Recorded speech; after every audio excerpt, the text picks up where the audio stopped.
Today's episode is sponsored by EditPods. EditPods provide full-service podcast editing that's all in one podcast editing without breaking the bank.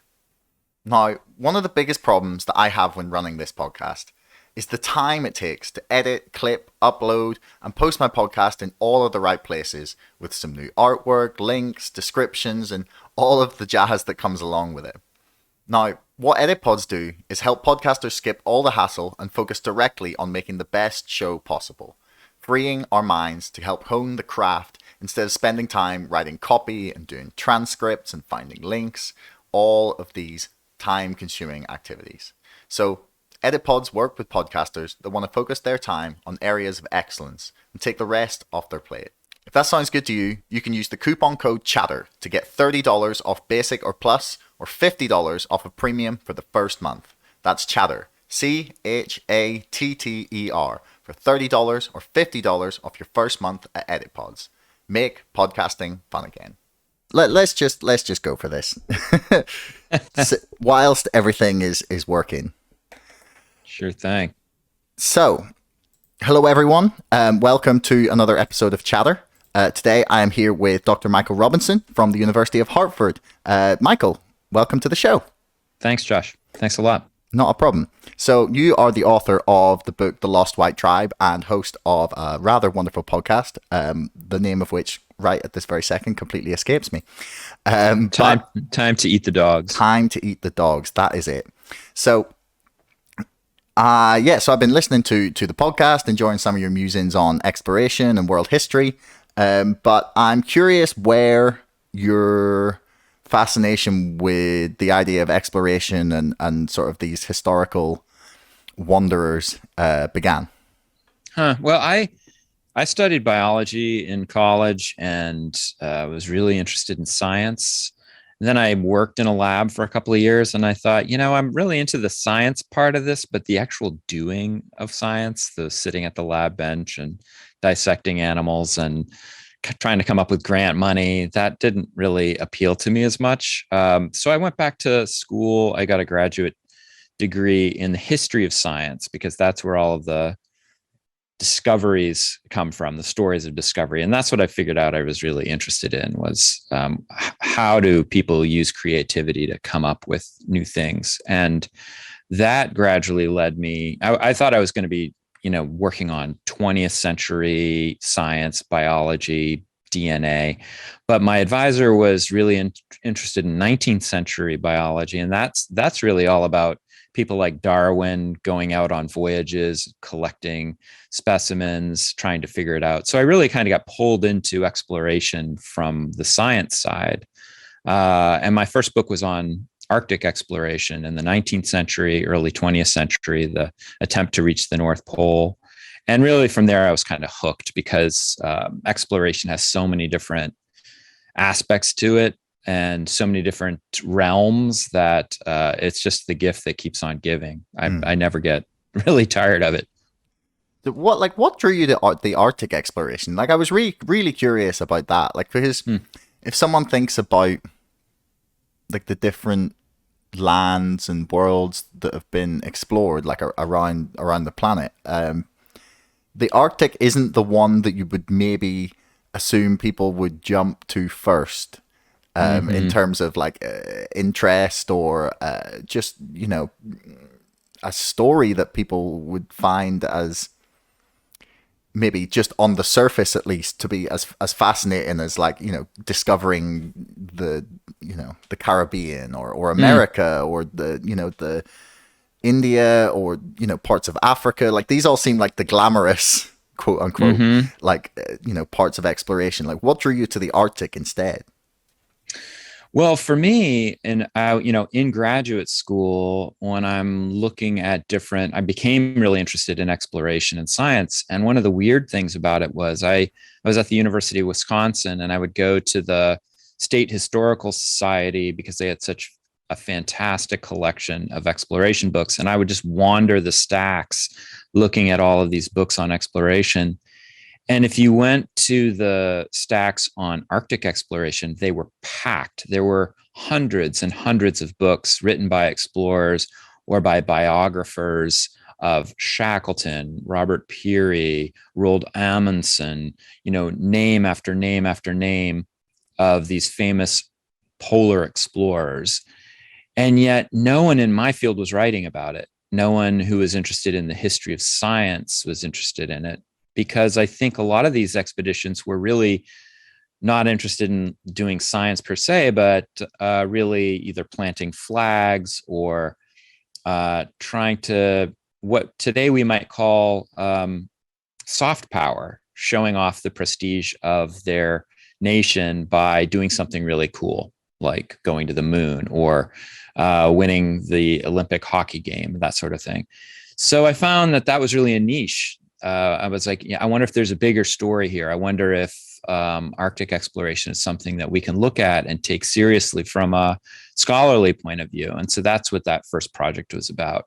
And then when I dug into it, I found, oh my God, people took it incredibly serious in the 19th century. And it was actually the sexy form of exploration. There were more people talking about the Arctic at the beginning of the 20th century than practically any other place. Yeah, I mean, I guess that kind of makes sense, given that was at the time probably like one of the last undiscovered, quote unquote, lands that or one of the undiscovered continents, maybe apart from Antarctica. But again, you're in a similar world ish there.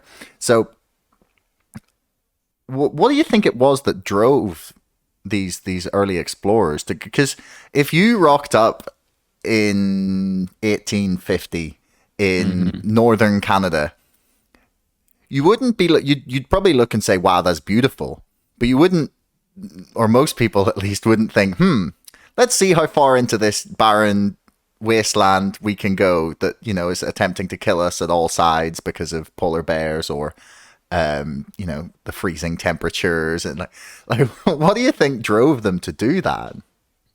Well, I mean, first of all, I would say it was a pretty extreme environment for a lot of the Europeans and North Americans who were looking at it. But for all of the Inuit cultures of the far north, that was home, and they were perfectly comfortable living in places that a lot of people like you and me would think of as extreme. But the reason why this became such a place of fascination for Europeans and North Americans was really because of the British.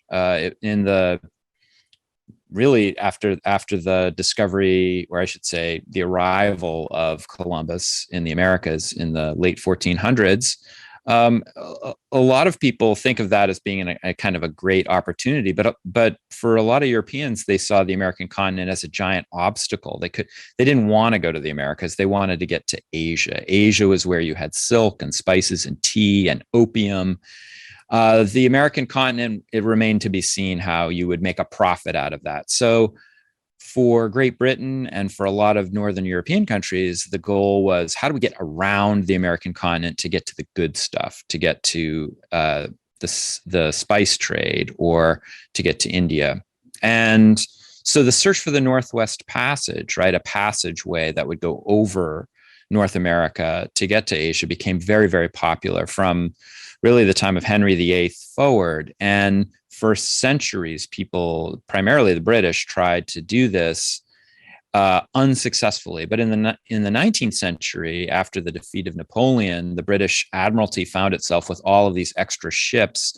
It didn't have a French adversary to fight anymore. And so the second secretary of the British Admiralty, John Barrow, said, why don't we use these ships for exploration? Why don't we finally figure out how to get through the Northwest Passage? And at that point, I think it wasn't really even commercially that viable anymore, but it was a cool project, a project that could show off British power to the world. And so starting in the early 1800s, you had these expeditions setting off into the Canadian Arctic to try to find the Northwest Passage. And in 1845, after decades of unsuccessfully trying this, Sir John Franklin, who was an admiral in the British Navy at the time, he sets off with two ships in 1845 into the Arctic and disappears. No one ever hears from him again.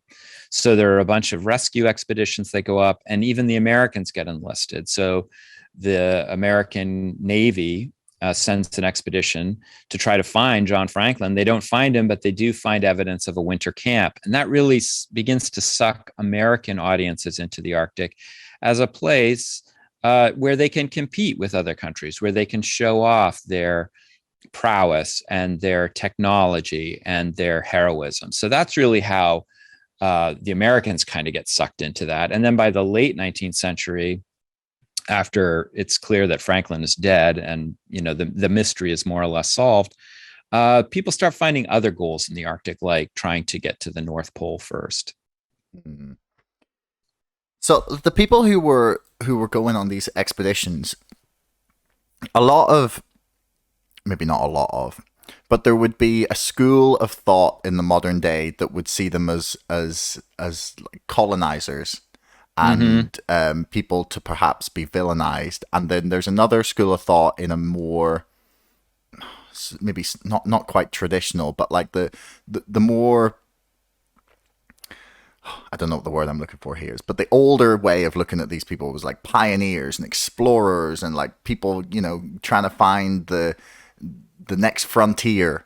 Like, how do you look at these explorers? Yeah, it's a really good question. I mean, I came into this field looking at Western explorers. I was looking at Arctic explorers in particular. And what I was really interested about was not just what happens up in the Arctic, but why are these expeditions important to people back home? Why do people care so much? And that is a very Western story. That's really a story about white explorers and American popular audiences and that sort of thing. And as I got kind of pulled into the subject of exploration, I found exactly what you're talking about, which is there are all kinds of ways that traditional story of white explorers trekking off, finding cool stuff, reporting about it back home, it's really quite a incomplete view of what happens on expeditions, because in almost all cases in the 19th century and the 20th century, these expeditions were not just white people trekking about. These were expeditions that were made possible by indigenous peoples. A perfect example of that, Robert Peary, who is often credited with being the first person to reach the North Pole, he had 49 Inuit men, women, and children on his ship who served as his sledge drivers, his hunters. He had women on board the ship who were seamstresses. He had Inuit men driving his dog sledges. It was virtually an impossible task without these indigenous peoples. Similarly, we can look at Hillary and Tenzing Norgay and their expedition up Everest in 1953. They had 350 porters who were helping them on their way. 350? Seriously? Yeah, wow. On two separate treks. I mean, that was from where they started out. And then, of course, you had smaller and smaller groups as they get higher up to base camp. But, that's just true over and over again. Henry Morton Stanley attempted to find David Livingstone in the heart of Africa. He had over 200 Zanzibari and Nyamwezi porters with him. And these weren't just, I should say, these are not just porters. These people are guides, they're map makers, they're people who actually understand the geography of the places that they're going far better than any of the Western explorers who they're with. But because they're local, they don't really get credit as being explorers. They're just seen as helpers. So I actually think, just, this is kind of a rambling answer to your question, but to get back to it, I actually think there's room for both. They're both absolutely important to understanding exploration. By the time you get to the 20th century, almost all expeditions, with the exception of maybe space exploration, are hybrid expeditions. These are expeditions that are built from the labor, the effort, the planning of Westerners and local peoples. Mm. Yeah, well, sadly, there's no natives in space to ask that we know of. Not yet. Not yet. So you kind of touched there on Morgan Stanley, and it seems like this is someone that featured in your book, The Lost White Tribe.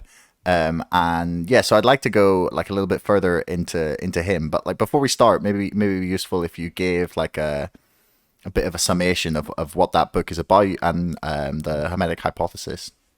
Sure.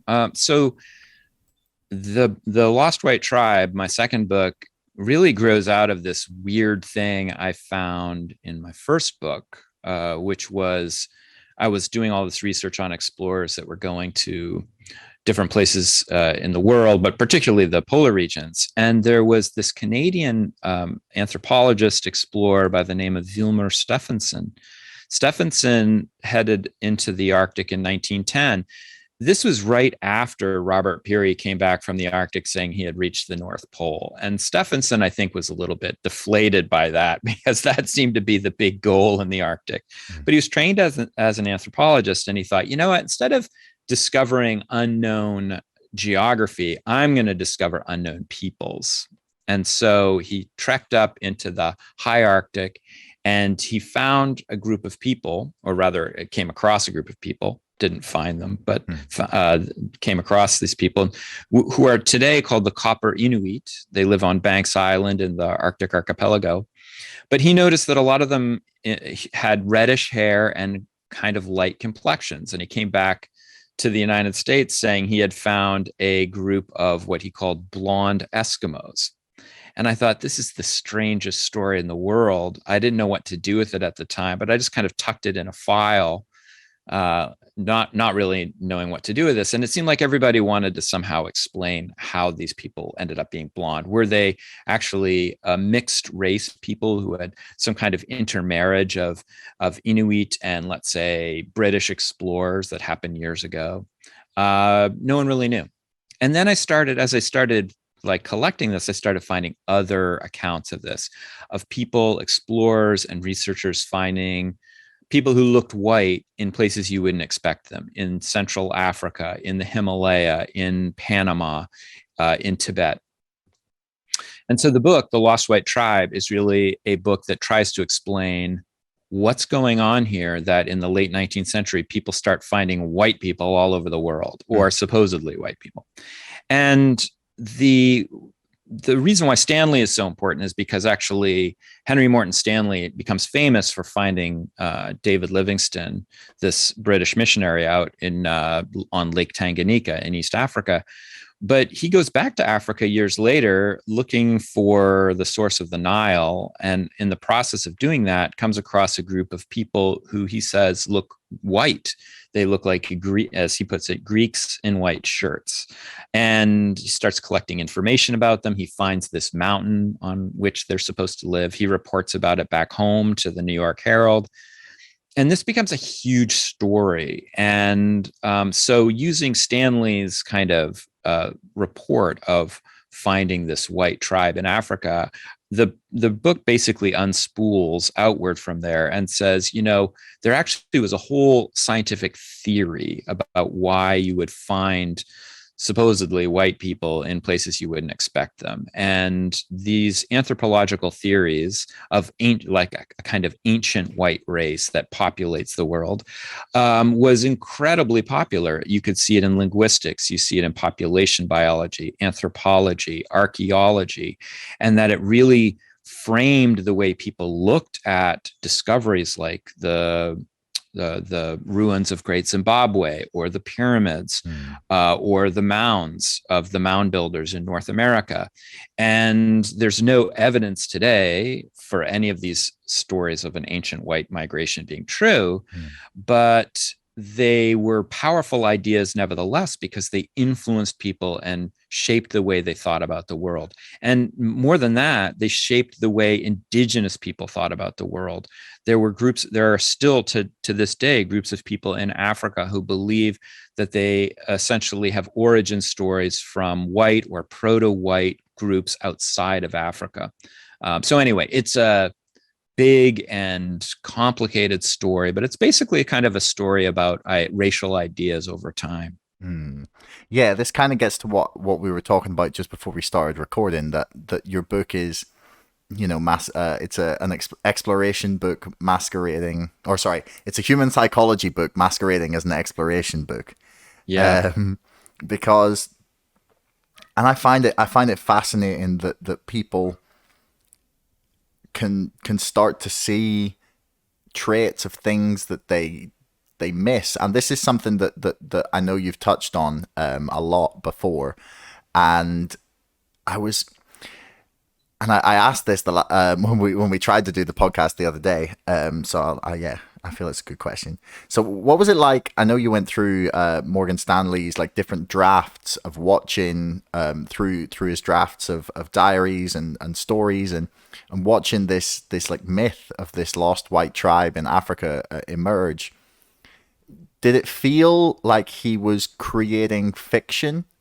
Or did it feel like he was just trying to find some sort of truth in it somewhere that made him feel better, maybe?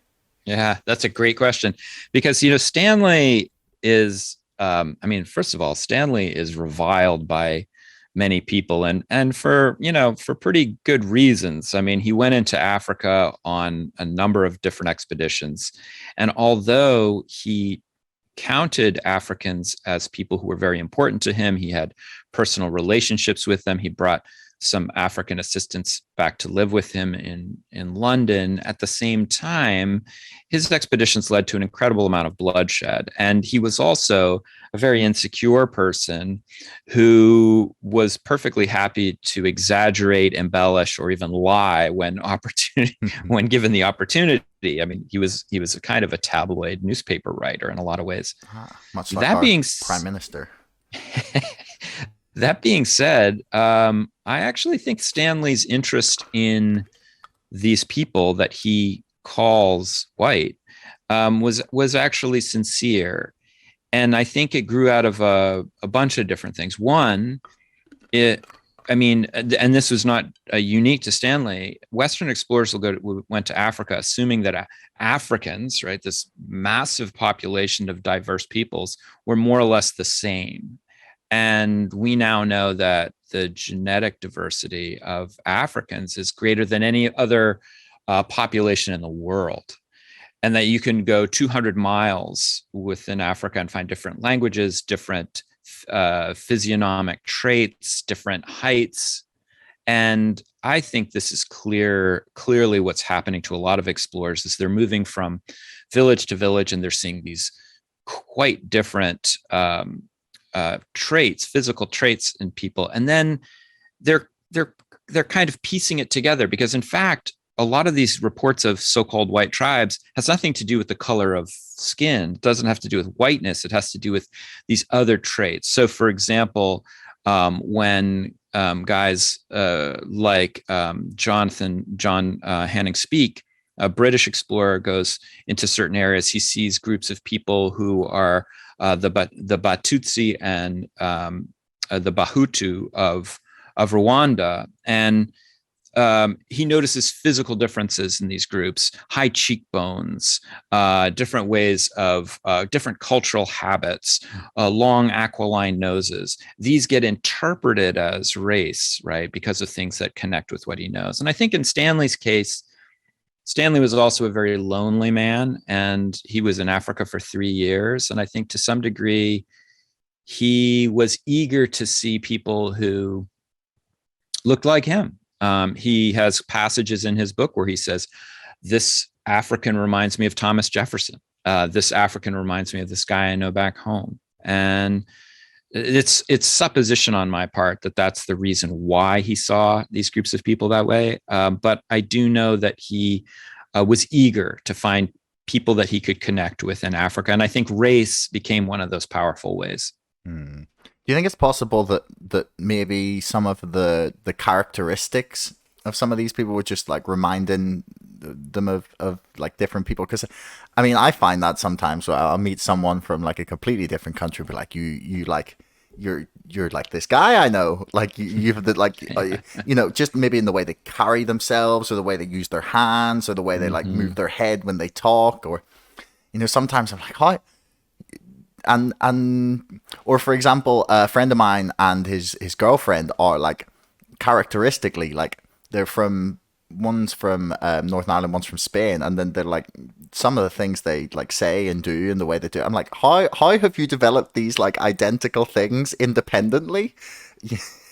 It's like humans are fascinating. I totally agree. I was watching this TikTok video of this guy who has like this cooking TikTok, and his voice reminds me so much of a person who I know he's totally entirely unrelated to, but it's just so close. And I actually think, that's how human beings understand the world. It's very, very rare that we go into a place where we don't understand the people, or we don't understand what we're seeing, and we just go, that's a complete mystery to me. I have no idea how to make sense of that. What we normally do is we go in and we say, like, that sounds just like the Backstreet Boys. I remember that 20 years ago. We find ways to connect the unknown to the things that we know. And I think that's absolutely true for how we view new people as well. Hmm. So, what led to the debunking of the Hametic hypothesis? Aside from your book, obviously, was it like genetics, or like genetic testing, or just more exploration and finding that these tribes didn't exist, or like what was it that ultimately brought it down as an accepted theory? So there were some things that knocked it down from a kind of scientific point of view. So, for example, one of the pieces of evidence in the Hametic hypothesis, this idea that there had been an ancient white race that had invaded Africa and that they were the original settlers, right? This was an idea, by the way, very popular in places like Rhodesia or South Africa, which in a way wanted to prioritize white land ownership, right, over African ownership. But one of the big pieces of evidence in that for the whole lost white tribe theory was the discovery of Great Zimbabwe. And for decades, you had archaeologists going to Great Zimbabwe, this beautiful ruin in the country today of Zimbabwe, and saying this couldn't have been built by Africans. There's evidence that it was built by Mediterranean peoples or by European peoples. And then in the 1920s, Gertrude Canton Thomas, an archaeologist, goes to Great Zimbabwe at the behest of the British Academy of Sciences, does 6 months of research there, carefully looks at all of the materials and says, look, this is traditional African architecture. We see all kinds of architecture like this, Shona architecture, which is of African origin. And people berate her about it, they dismiss it. But there were things like that. There was evidence from linguistics that said, look, there's no evidence that this happens. There's evidence from population biology as well. There's also, in some cases, I'll give you an example. In Panama, Richard Marsh in the 1920s says that he has found a group of white Indians, the Cuna Indians of the Isthmus of Panama, and brings a group of these people back to Washington and is talking about how they got there, and maybe they intermarried with the conquistadors. All of these theories. Well, we now know that, in fact, this was a form of albinism, right? That these were essentially, it was a genetic trait towards white facial features. So you can kind of go through the list and find a lot of it. That being said, I think the thing that really knocks this down is World War II. I think when there's all kinds of racial thinking that happens before World War II, where we say, oh, it's super important to know whether you're white or black or Asian or Latino. Not only that, there are people making all kinds of distinctions between nationalities. Are you of the German type or are you of the Irish type, right? There were essentially different white races within the thinking. I think after World War II, when you saw the absolute horrific atrocities of the Third Reich and how racial thinking, and Japan as well, how racial thinking had so devastated the world, social scientists in the 1940s and the 1950s were like, absolutely not. We are not going to talk about racial essentialism. And that fed in well with what was happening in biology, where if you talk to population biologists today, regardless of politics, right? If you just talk to population biologists and say, what are the qualities that make this group a race?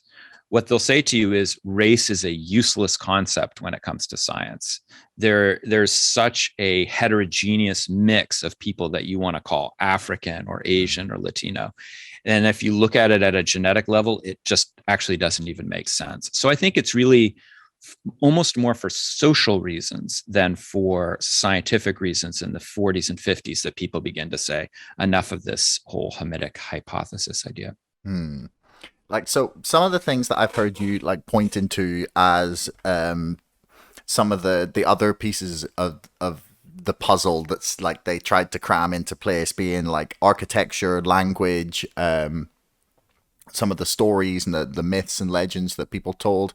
I don't want to spend too much time on this, but like, how much credence do you give to the idea that's been popularized by people like Graham Hancock that there was some sort of like older civilization? Like, it doesn't have to be a white civilization, just that there was some sort of older civilization that, you know, perhaps fed into these stories and like, you know, were the source of these myths.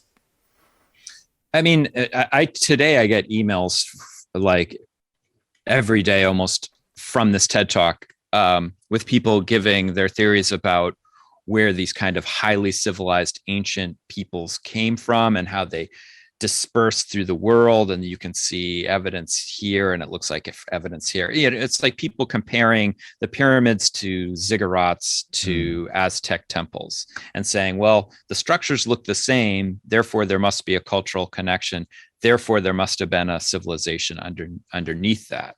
And there's actually there's a theory for that in anthropology. It's called cultural diffusion, right? And in the 19th century, people were doing this all the time. This word seems like a lot like that word. This piece of Aztec jewelry looks like that African piece of Aztec jewelry. Therefore, there's connections. And I think what a lot of people today would say is like, honestly, you can do that with almost anything. You can look at any two cultures. And if you cherry pick, you're going to find things that look like each other.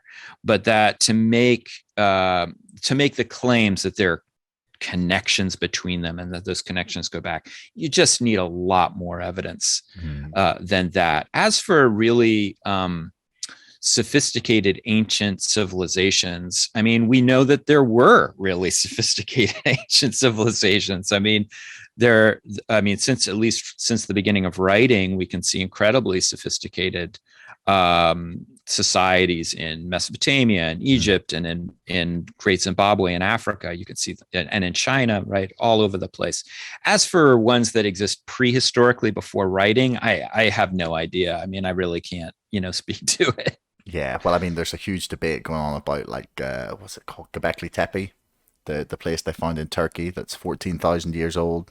It's like and they've only uncovered like 5% of it. But it's the reason they're freaking out about it is because it was deliberately buried, so they can tell the age of it. So it's at least, I think, 11,800 years old. Don't quote me exactly on that, but something around that.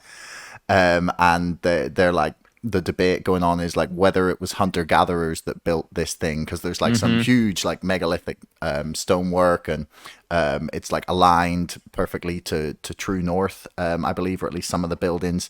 So the debate is like, were hunter-gatherers smarter than we think, or was there some civilization that built this? And like, I don't know where I stand on it exactly, but it's really interesting.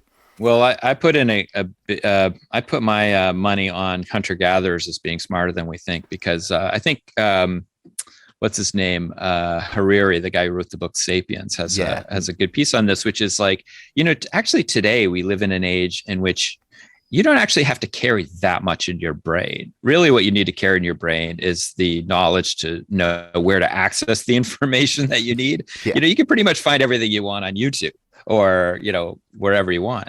And so in a way, the argument he makes, and I'm sure he's actually getting that argument from other people, is that the amount of information that you would need to know as a hunter-gatherer 10,000 years ago would have been incredible. You'd need to know how to knap rocks to make tools. You'd know how to start fires. You'd need to know seasonal migration of animals. You'd need to know how to make your own clothing. Literally, the skill set for a hunter-gatherer would be far in advance of anything we have to do now. Whereas we're very specialized. We can do small amounts of things and basically outsource the rest, either to our friends or to what we find online. Yeah, it's very useful. It's funny you bring up Yuval Noah Harari. He's the first person whose book I read that then started me thinking about these ancient explorers, because Before I had never looked at the development of like the Industrial Revolution and the economic sort of prosperity that not ancient Europe, but like Middle Age Europe sort of went through, where they were able to have the surplus to send these explorers, and that was almost, at least in that time period, as far as we're aware, like quite a unique thing in human history to just send people out and be like, go find things, like. And I'd never considered it to be like such a, because it was such an important part of why Europe then came to dominate the world for like a couple hundred years, because they went out and then they found all this stuff and then they brought it back obviously themselves and were like, haha, that's mine and we'll have some of that, and oh, I like that, I'll have some of that, in a slightly less than fair way. But the source of it all was like scientists trying to discover like and codify the planet basically, which I found was a lot more noble than at least the motivations that had been portrayed as. I mean, the results, don't change based on, what you think about their early motivations. But it was nice to see that they weren't just being like, right, okay, boys, here's the plan. We're going to loot this place. We're going to murder some people here. We're going to steal some ancient artifacts here. It's a much nicer way of looking at the world. It is. Although I would say this, that people in the 18th century were smart about this stuff, and they had been dealing with, since the time of Christopher Columbus and the exploitation of the Americas and the Atlantic slave trade, empire already had a pretty bad name. And not just among indigenous peoples, but back in Europe, there were all kinds of people saying like, this is brutal treatment and exploitation of other peoples. And I think in the 18th century, you start to see scientific expeditions. These are like James Cook, right? Who heads out to the Pacific, and what's he doing? He's there actually working to study astronomy, right? They're looking for the transit of Venus, right? The crossing of Venus across the surface of the sun, which is going to give them some evidence about how big the solar system is. Well, he's also out there, gathering information about Tahiti and natural resources. This was true for Lewis and Clark. It was true for Bougainville. It was true for Malaspina. And it was actually true for the British, for the even the Arctic expeditions, which didn't seem that practical. There was a geopolitical reason for a lot of this stuff, which is it makes the British look powerful in the same way as the United States and the Soviet Union were really attempting to outdo each other, really for prestige points, right? In the moon launches of the 1960s. So I think you're right that science was a big part of it, but I also think science gave countries a lot of cover for doing what they wanted to do in Africa and the South Pacific, and say, hey, we're doing this for science. It's science. So it was like almost like an early version of the space race then, in the way you framed it. It's like about about bravado and showing what we're capable of and that sort of thing. Yes. I mean, in the case of the space race, so absolutely, I think the space race was really not the first time this had happened. You saw the United States competing with Great Britain in the Arctic, and you see the Norwegians and the British competing in Antarctica, and different countries competing in Central Africa. And then you have like the creation of colonies. But in the case of the space race, the one thing that made it, I think, very important for the United States and the Soviet Union was they actually had very limited ways that they had to compete with each other. They were both kind of like terrible enemies, but any kind of direct conflict would have led to thermonuclear war. So then how do you fight a war you can't fight, right? How do you fight a Cold War? Well, you fight a Cold War through proxy wars. You can go to Korea or Vietnam or Chile, or you can fight them in the Olympics, right? You can make sure, you can get points that way, or you can fight them in space with these kind of spectacular symbolic expeditions. Sputnik, Yuri Gagarin, Neil Armstrong. Yeah. It's interesting you mentioned the Olympics there, because that's definitely still going on. Totally. The yeah, I think what was the documentary? Icarus laid bare just the lengths to which the Russians will go, and which is showing like how important that still is geopolitically, or at least superficially geopolitically, which is really interesting. And I mean, today, what's also really interesting is that these symbolic meanings to exploration, like we were talking about in the 18th century, and then the space race, they're still there with other countries who also want to show off prestige through exploration. Look at the Chinese space program right now. The Chinese have like a 50-year plan to colonize the moon, create natural resources that would allow them to go other places. I actually had a guest on a few months ago onto my podcast talking about Chinese plans for lunar exploration. It's unbelievable. And clearly they have drunk the Kool-Aid of what exploration means. It's not about economics. It's about nationalism. It's about soft power. Yeah. I mean, I would suggest that there's probably a little bit of economics in it, because I can't remember what the figure is, but the moon is basically like there's loads and loads of H3 on the moon. And I had a friend of mine, Houston Wade, who has the all-time most listened to podcast on this show. He was telling me about if you were able to successfully mine the moon, like one truckload of this H3 stuff could just like power the globe for hundreds of years. So whoever gets there and figures out how to do that is going to become the wealthiest nation on the planet.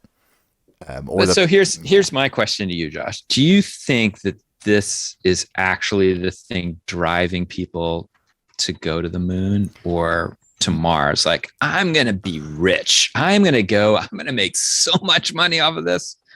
I mean, I would say, you think that's in Elon Musk's heart right now, is, the money he's going to make on Mars?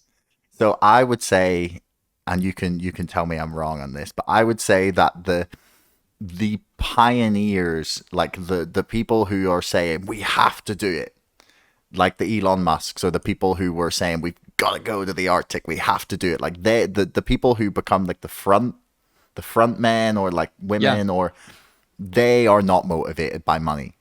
The people who are going to fund this and have to open their checkbooks, they are going to be motivated by money. That's what I would say. And I would say that the Chinese are motivated quite significantly by the potential profits, although that may differ since it's a country, and like we've talked about soft power, and maybe that's more of an influence on like a nation's decision to do it, rather than an individual's like desire to drive like exploration, perhaps in the way maybe that's just the way that we look at it from like looking back. We think that Columbus was the guy like assembling the team, like in Ocean's 11, like he's the guy like he's getting them all together and going, okay, right, this is the guy we need to make the sails, and this is the guy we need to do this, and that we view it as like his expedition, whereas it was probably was it France that funded Columbus? Columbus was Spain. So maybe we're looking at it as Columbus, but really that was Spain, and maybe that's how I'm looking at it differently. Like, because I see it as like I'm looking at it as like an individual's triumph compared to like a nation's triumph.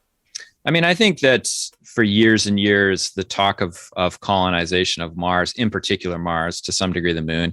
I mean, these are the people who are talking about this. These are the true believers. They, in a sense, they know what they want. They want humans on Mars, and now they're going to reverse engineer the reasons why we should get there. So it's like, well, we're going to do this, and we're going to find H3 on the moon, and that's going to be an incredible thing. Or, just the building of rockets is going to lead to incredible spinoffs. Look at what we found with Apollo. We have like, Tang and, Velcro and all of these things, but these are in a way, I think, reverse engineering reasons for what's really going on, which is a kind of, it really is a kind of manifest destiny for space. It's We think that it's cool to go places, and it's a part of our heritage, and we're going to do it.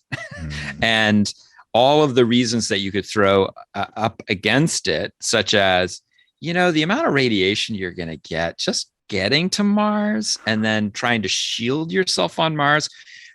Mars doesn't have a Van Allen belt. There's no magnetic kind of protection shield like there is on the Earth to keep people from just getting completely irradiated by cosmic radiation. I mean, it's not to mention the fact of just surviving, or the fact that like you're going to be introducing all kinds of stuff on Mars that you'll never be able to get out of there.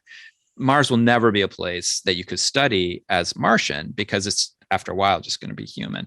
And I think that like people just kind of dismiss that stuff. I will say though, with Elon Musk, he is a true believer, no doubt about that. But he has found a way to make it pay. I mean, what SpaceX is doing with reusable rockets, and it's absolutely found an economically viable niche, particularly for space communications. Like that, absolutely, he's making money on that. Definitely. So it sounds like you don't think we should explore space. I mean, I love the exploration of space. I mean, I'm probably with you. I was watching the James Webb pictures last week as they came in, and it just completely rocked my world. I'm utterly and totally fascinated in it. And I tell you this, if there are astronauts that are going to do cool stuff on the moon, or if they finally get the Space Launch System, NASA's giant monster rocket, to send Artemis up to the moon, or the Chinese make it to the moon, I'll be recording all that stuff. I'll be watching it as intently as everybody else. But should we spend national dollars to put humans in places that they don't need to be? I mean, it's really expensive, Josh. I mean, we're talking about trillions of dollars to send people places that actually robots can do the work pretty well. I mean, you have the rovers going. They've been going for what, 15 years now? I mean, the thing about sending humans places is you have to send them up there with an atmosphere. You have to put atmospheres around humans, and then you have to feed them. And then you have to bring them back home. I mean, I know there are projects that say you don't have to bring them home, but most people want to come home. It's just incredibly expensive for gains that aren't really viable, I don't think. So you don't think that there's, because I don't know, like, what if there was some 17th century version of this podcast happening in some tavern in England, and they're like, no, we don't need to go to America. It's too expensive. It's, it's just not worth it. Like, what can America bring us that we don't have here? It's Britain. We've got everything. Well, the world would have been different, but the Native Americans would have been perfectly excited about that, since they had already populated the Americas. But when it comes to thinking about, what if we don't go to I mean, one of the things you hear a lot with Mars is, hey, you know what? Humanity has placed all of its eggs in one basket. That's the Earth basket. We get hit by a meteor, Putin sets off the thermonuclear bombs. COVID gets worse next time around, annihilation of the species. Therefore, we need to inhabit another planet. This is the argument that you hear mostly. But if you think about it from a practical point of view, it's like you're going to invest, trillions of dollars to create a colony on a place that you may or may not be viable in the long term, rather than using those trillions of dollars to, let's say, try to deal with the problem at home of global warming or world peace or whatever it is. I just don't think that there's too many kind of arguments that make sense from a logical point of view about sending people into space. I'll be watching it. I think it's cool stuff. I'm completely fascinated in it. I just don't want, our nations to be spending our tax money rather than putting them into, well, you guys don't have to worry about it so much on your side of the pond, but healthcare would be great. If we could just put a little bit more money into healthcare, I'd really be happy about that. All of our healthcare spending goes straight to administration. I think you're in the same boat, to be honest. But yes, I agree. That would be nice. More healthcare spending would be wonderful. A less sick population would probably be Fantastic. And they don't costing us less money. This is what I don't get. Why would you not like pay to make people, make people healthier? Then it'll cost you less. Mm. So I think that this space race of exploration is probably going to go ahead regardless. So maybe you could give us some things that you think we could learn about what's going to happen in the space race by examining the ancient exploration of some other parts of the world, say America or the Arctic, given that that's one of your areas of expertise. Like, what can we learn about what we're going to see? Well, what's really interesting is that a lot of people use in the United States in particular, a lot of expeditions that have astronauts on them into space. A lot of those reference earlier expeditionary times. In particular, in the United States, it's Lewis and Clark, right? Because Lewis and Clark, first of all, they were one of those expeditions that didn't go out and kill a lot of people. They actually were trying to gain, they got on fairly well with the Native Americans who they met, and it was also something that was promoting science. So I think that you see it routinely used in, George Bush, for example, when he initiated the right after the loss of one of the space shuttles, said, we have to do this. It's written into our spirit, like Lewis and Clark. And so I think we're going to continue to use those metaphors. I think the metaphor of the pioneer, as you mentioned, is a powerful one. Certainly in the United States, it's an incredibly powerful one, and it will be used in space. So I think those are not going to change. A lot of those metaphors are going to be used. I think that the danger of metaphors is that when you actually look at the new environment, they're not like the old environment. So actually, space is not like the West. Space is more like the Arctic. It's not easy to find sources of food. It's really cold. You go outside without protection, you die. So I think that those metaphors are still going to be used. In terms of where it goes going forward, I mean, I do feel that the Chinese probably have, of course, it depends on political stability, but one of the problems with the American space program is that NASA will come up with a set of strategic plans. Congress will decide on what it wants to do. Sometimes you'll see presidential initiatives. We're going to go to the moon in 10 years, like John Kennedy said in the early 60s. But really the only reason that actually came about was because the threat of the Cold War was there through the 1960s. And therefore, funding kept up after Kennedy, through Johnson, through Nixon. But most of the time, it doesn't work that way. One president will put forward this great space initiative. The next administration will sack it, or Congress will change hands and the program gets cut.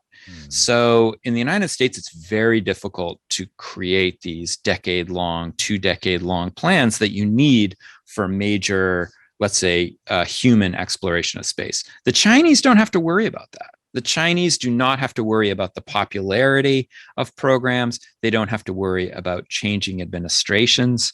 And they really have their eye on the long ball. They can put money forward incrementally year after year after year and develop their projects towards some goal. So I actually think that in China, possibly India as well, you're going to see them begin to probably overtake the United States and NASA in the next decade or so in certain areas of human exploration. So you don't give any credence to the ideas that maybe China will struggle to surpass the United States or the West technologically because they steal a lot of stuff and IP, and that once they get past us, they're going to struggle. It's going to be like Game of Thrones. It did wonderfully when it had the books to draw from, and then once they got past that, then it all fell apart. Well, this has been something that I think people in the West, particularly the United States, tell themselves to make them feel, sleep better at night. Oh, the Chinese are this is just derivative. But if you look right now at 5G networks and telecommunications, yes, is there intellectual theft of property? Yeah, there is. But I think you can't say just because that's happening that there is an incredible innovation happening in China. I think it absolutely. Perfect example of this: the Chinese have created a lunar lander to go to the moon, take a rock sample, return it to Earth. The kind of the innovations that you need to do a project like that are unbelievable. So I think that I don't really think that the Chinese are not going to succeed because their stuff is too derivative. I think they're absolutely as innovative as the West in certain areas. And I do feel that as long as the politics, right, as long as the politics are stable, and as long as Xi Jinping keeps up his commitment to space, I think he actually cares about space. But as long as Xi is there, and as long as the system is stable, I think the Chinese could do a lot.